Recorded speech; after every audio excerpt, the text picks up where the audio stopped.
Black rice নিয়ে কয়েকটা কথা জানার চেষ্টা করি। দেখুন, এটা হচ্ছে একসময় এটা মেইনলি চায়না এবং ইন্দোনেশিয়াতে এটার একটা যে ব্ল্যাক রাইসের যে টাইপটা এটা হচ্ছে ওরিজা সাটিভা এল।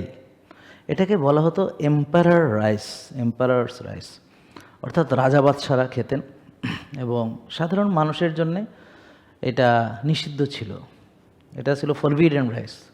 তো রাজা বাদশারা এটা খাইতেন, এটাকে ফরবিডেন রাইস বা পার্পল রাইস নামেও পরিচিত। তা আমরা খেয়াল করেন, আমরা যে এখানে একটা প্লেট দেখতে পাচ্ছেন, তো আমরা যখন সুস্থ থাকব তখন আমরা মূলত একটা ধরেন ব্ল্যাক রাইস সঙ্গে আমরা কিছু সালাদ, অ্যাভোকাডো, কিছু প্রোটিন, মাছ ইত্যাদি আমরা একটা সুন্দর, যেটাকে আপনারা ব্যালেন্সড বলেন, যে এখানে কার্বোহাইড্রেট থাকবে, প্রোটিন থাকবে, ফ্যাট থাকবে, ফাইবার থাকবে, সেটা।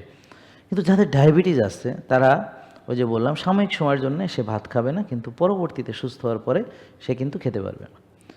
এখন এই যে এই ভাতটা আমরা কেন খাবো? কারণ এটা হচ্ছে হোল গ্রেন।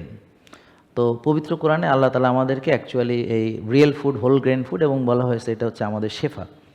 আর বর্তমানে যে গাইডলাইন আছে, এটা এখন এফডিএ বা ইউএসডিএ তাদের যে গাইডলাইনটা এখন নতুন, মানে যেটাকে আগের যে পিরামিডটাকে ফ্লিপ করেছে, সেখানে প্রিয় দর্শক দেখবেন যে হোল গ্রেন খেতে বলা হয়েছে, হোল গ্রেন খেতে বলা হয়েছে। তো আমরা এই যারা ব্ল্যাক রাইস খাচ্ছি, যারা অলরেডি লাইভে জয়েন করেছেন, তারা কাইন্ডলি কমেন্ট করবেন যে কারা কারা আপনারা ব্ল্যাক রাইস খেয়েছেন।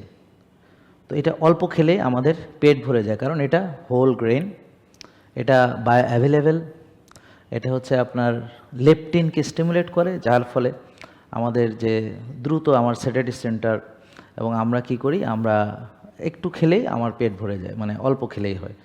রিয়েল ফুড এটার বৈশিষ্ট্য হচ্ছে অল্প খেলে পেট ভরে এবং অনেকক্ষণ আপনার ক্ষুধা লাগে না। আর ফেক ফুডগুলো মানে অনেক খাওয়া যায়, আবার একটু পরে খিদা লাগে। তো এটা একটা উপায় হচ্ছে আমাদের রিয়েল ফুড এবং ফেক ফুডকে চেনার। তো ডিক্রিজ লেপটিন রেজিস্ট্যান্স, তো আমাদের এই যে লেপটিন রেজিস্ট্যান্স হয় বিকজ অফ ইনসুলিন রেজিস্ট্যান্স, আমরা তখন বেশি খাই, ক্ষুধা বুঝতে পারি না, মানে খাচ্ছি তাও ক্ষুধা মিটছে না, এবং বারবার ক্ষুধা লাগছে, খাওয়ার পরও দুর্বল লাগছে। তো এটা অ্যাকচুয়ালি লেপটিন রেজিস্ট্যান্স। তো এই কথাগুলো আমরা আবার অন্য সময় আরও এক্সপ্লেন করব। তো লেপটিন রেজিস্ট্যান্স কথাটা মনে রাখবেন। তো এটার গ্লাইসেমিক ইন্ডেক্স হচ্ছে লো গ্লাইসেমিক ইন্ডেক্স 42.3, এবং এটাকে আরও মানে মানে এটার ইয়াটা কমানো যায়, মানে এটার রেজিস্ট্যান্স স্টার্চের মাত্রা আরও বাড়ানো যায়। এটা ব্লাড সুগার যে স্পাইক করে, এটা ওভাবে স্পাইক করে, এটা স্লোলি ধীরে ধীরে আমার অ্যাবজর্পশন হয়।